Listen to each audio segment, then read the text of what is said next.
No todo lo que ves es real. No toda sonrisa esconde felicidad.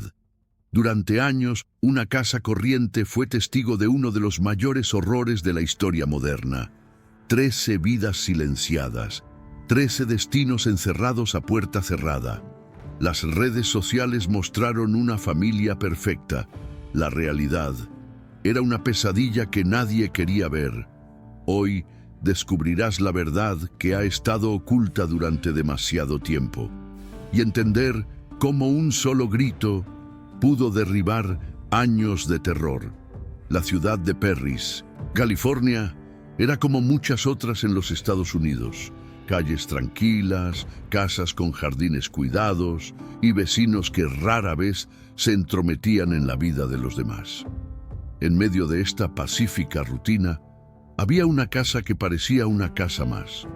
La fachada no tenía nada especial y la hierba a veces crecía demasiado, pero nada que pudiera dar la alarma. Allí vivían David y Louise Turpin, una pareja considerada extraña por algunos, reservada por otros.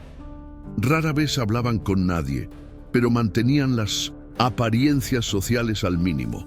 Después de todo, tuvieron 13 hijos y, sin embargo, casi nadie los vio. Lo más curioso es que, en las redes sociales, todo parecía normal. Luis publicaba con frecuencia fotos de la familia, todos juntos, en fila, sonriendo, vestidos de manera idéntica. Era como si vivieran una vida comercial de televisión. La gente gustó, comentó, elogió la unión familiar. Nadie imaginaba que aquellas imágenes estaban cuidadosamente montadas. Lo que se vio en Internet fue exactamente lo contrario de la realidad. Era una máscara creada para proteger un oscuro secreto, un horror que se escondía detrás de las cortinas cerradas y las puertas cerradas con llave de esa casa. Los vecinos, incluso intrigados por el silencio, no intervinieron. En ocasiones escuchaban ruidos extraños provenientes de la casa, pero nada que sonara como un grito de auxilio. Otros pensaban que los niños eran educados en casa por motivos religiosos, lo cual era técnicamente cierto, pero no en el sentido correcto de la palabra. El aislamiento fue total. Ni los niños, ni los adolescentes, ni siquiera los padres participaron en la comunidad. Vivían como si la casa fuera un mundo aparte, y eso lo aceptaban precisamente porque para muchos cada familia tiene su manera. Pero lo que nadie sabía, y tal vez ni siquiera quería imaginar, era que esa casa era una prisión sin rejas, pero con cadenas reales. Lo que sucedió dentro no fue solo diferente o excéntrico, fue cruel, fue inhumano. Y durante años nadie se dio cuenta. Las imágenes sonrientes que circularon por Internet engañaron incluso a los propios familiares de la pareja. Las apariencias, una vez más, ocultaron lo impensable. Y todo habría seguido así, cubierto por la fachada de normalidad, si no fuera por un acto de valentía venido de donde menos se esperaba. Dentro de aquella casa la vida se medía en la obediencia.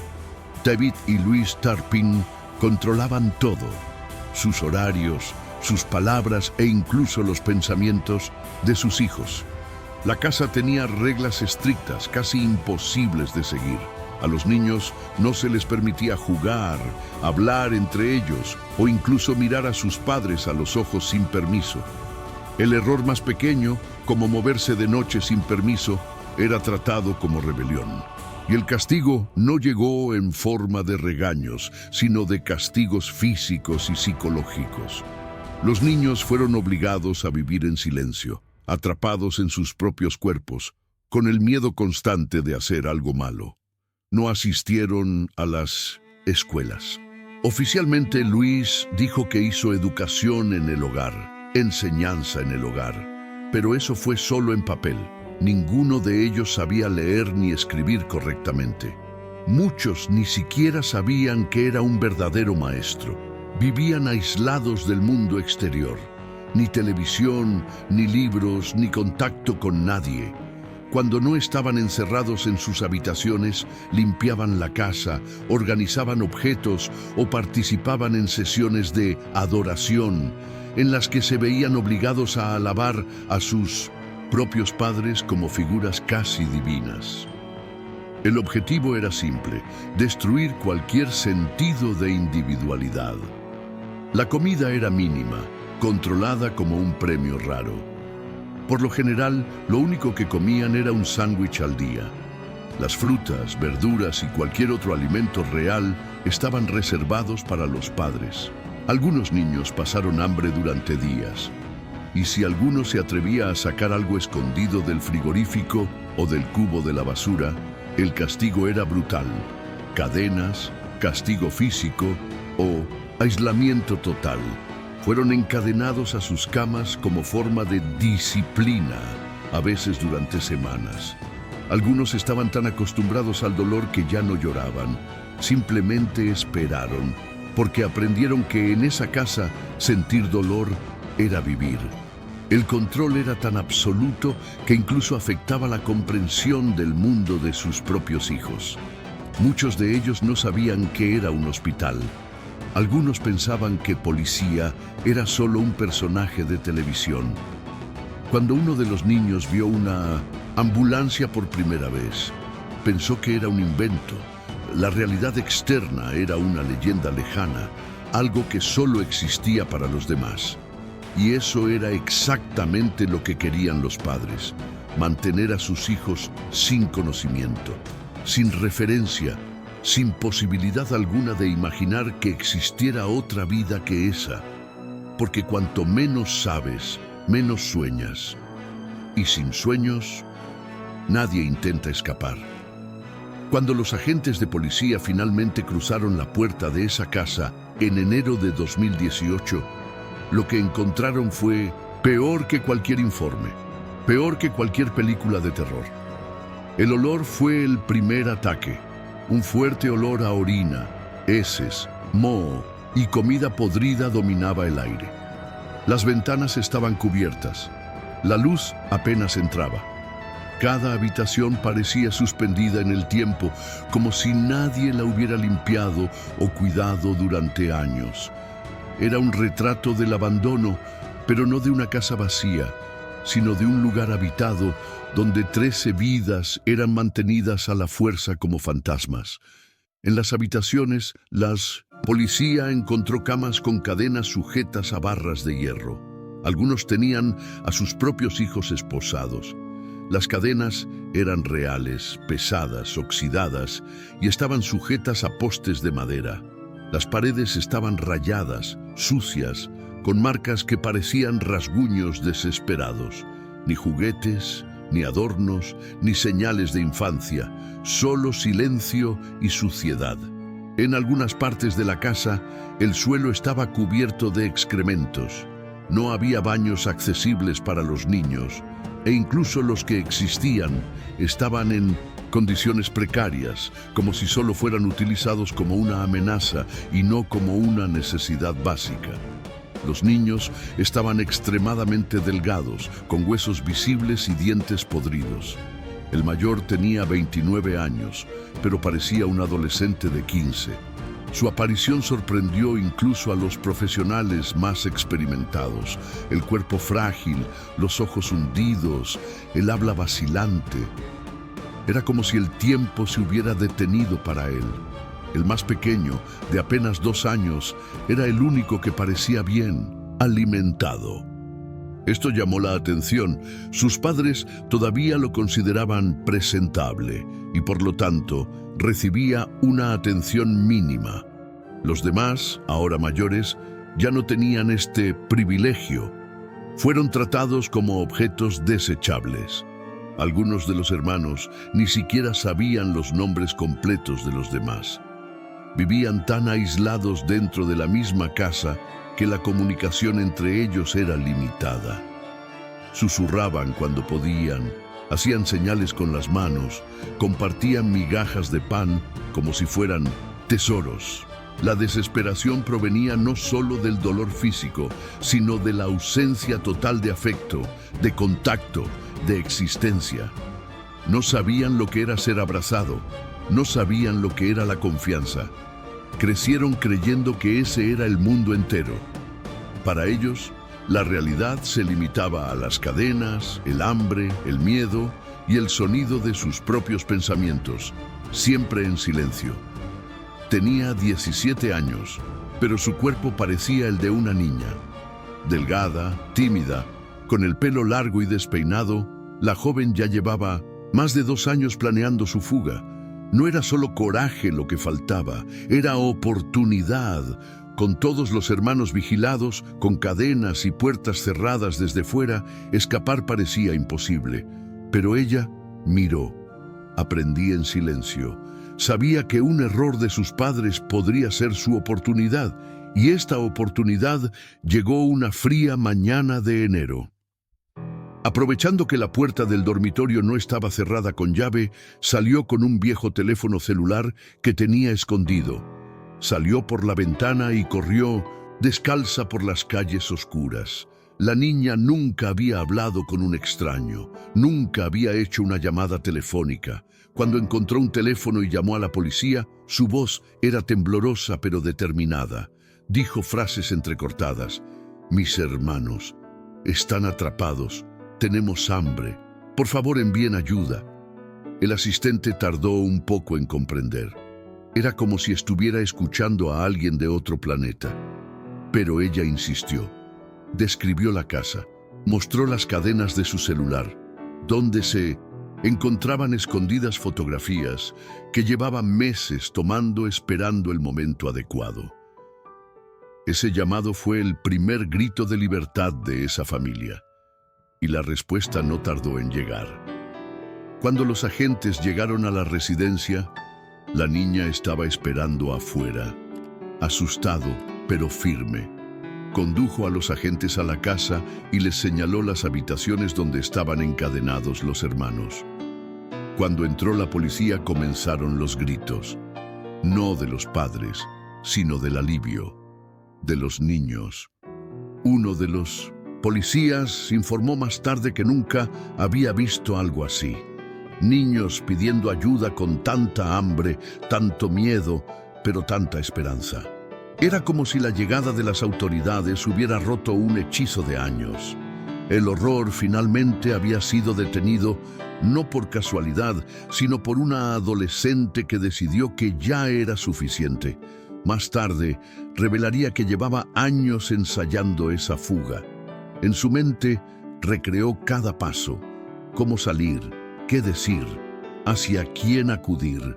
Hablaba sola por las noches, en voz baja, practicando frases como «mis hermanos están sufriendo» o «no tenemos comida».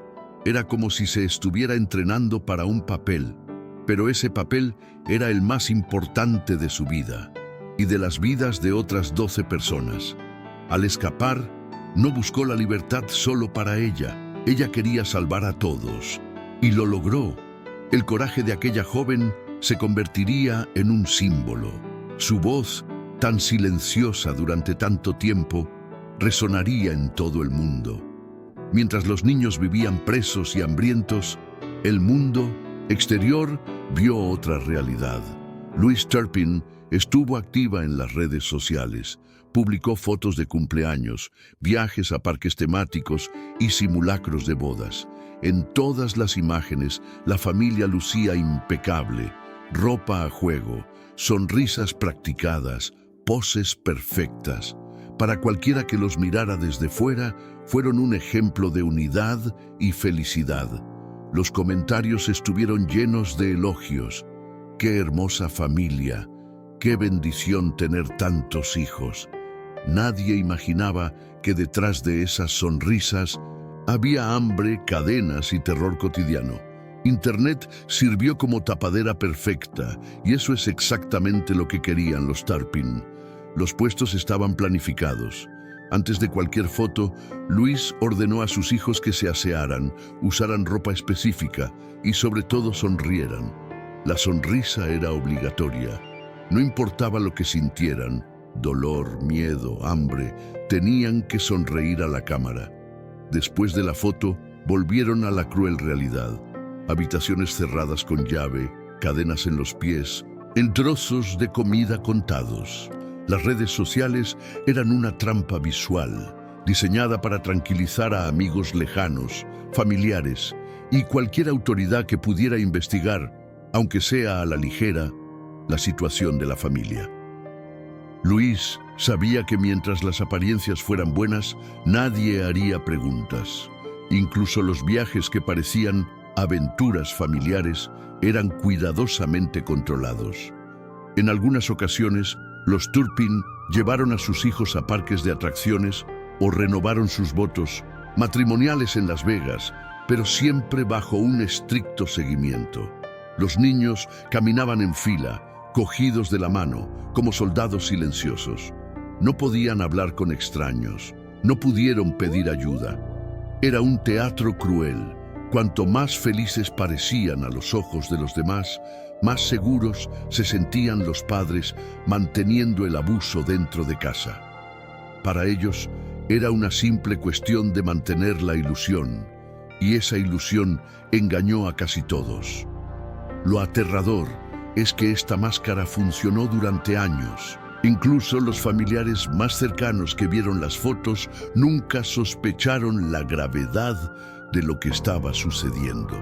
Algunos encontraron el comportamiento de los niños demasiado tímido, pero lo atribuyeron a la educación religiosa de la pareja. Otros pensaron que era simplemente el modo familiar. La verdad es que todo el mundo se dejó engañar por la superficie. Y eso es lo que hace aún más trágica la historia de los hermanos Turpin. Mientras vivían encadenados en la oscuridad, el mundo celebraba su supuesta felicidad, haciendo clic en me gusta y pasando al siguiente post, sin imaginar el grito silencioso detrás de cada imagen. El día del arresto de David y Louise Turpin, el vecindario estaba en estado de shock.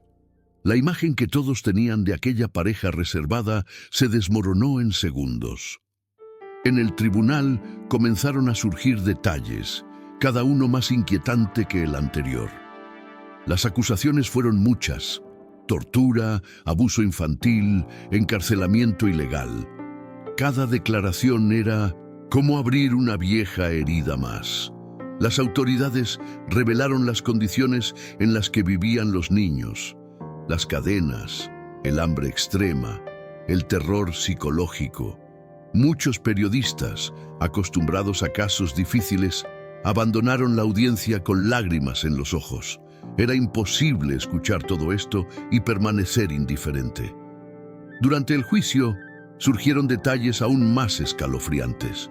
Resultó que David y Louise planeaban tener 13 hijos como parte de una misión divina. Creían que estaban destinados a algo grandioso, pero a medida que pasó el tiempo, el control se convirtió en desesperación y la desesperación en crueldad. La defensa intentó alegar problemas psicológicos, pero los fiscales demostraron que los actos fueron fríamente calculados. No hubo impulsividad ni arrebatos de ira. Fue una tortura sistemática, llevada a cabo día tras día, año tras año. La justicia no tuvo dudas. Ambos fueron condenados a cadena perpetua, sin derecho a libertad condicional. El momento más impactante del proceso fue cuando algunos de los niños decidieron hablar. En voz baja, temblorosa pero firme, contaron lo que vivieron. Uno de los hermanos dijo que vivíamos con miedo incluso de respirar. Otro dijo que ver el cielo por primera vez fue como nacer de nuevo. Cada palabra fue un puñetazo para el público. No había ira en sus discursos, solo un dolor profundo, mezclado con una tímida esperanza de reconstruir su vida. Esos niños, ahora adultos jóvenes, no querían venganza. Solo querían el derecho a existir libremente, a conocer el mundo que les había sido negado. El caso Turpin se convirtió en un símbolo, una brutal advertencia de que no todo lo que parece perfecto en las redes sociales es real, que a veces el verdadero terror vive en las casas aparentemente normales de la calle de al lado. La historia resonó en periódicos, documentales y debates públicos sobre el abuso infantil y la educación en el hogar sin supervisión. Pero, sobre todo, la historia de los hermanos Turpin se convirtió en un recordatorio cruel y necesario. El mal a menudo se esconde en la luz pública y se necesita coraje, como el de esa chica de 17 años, para rasgar el velo de las apariencias y revelar la verdad. Tras ser rescatados, los hermanos Turpin fueron trasladados directamente a hospitales. Muchos de ellos ni siquiera sabían cómo describir su dolor.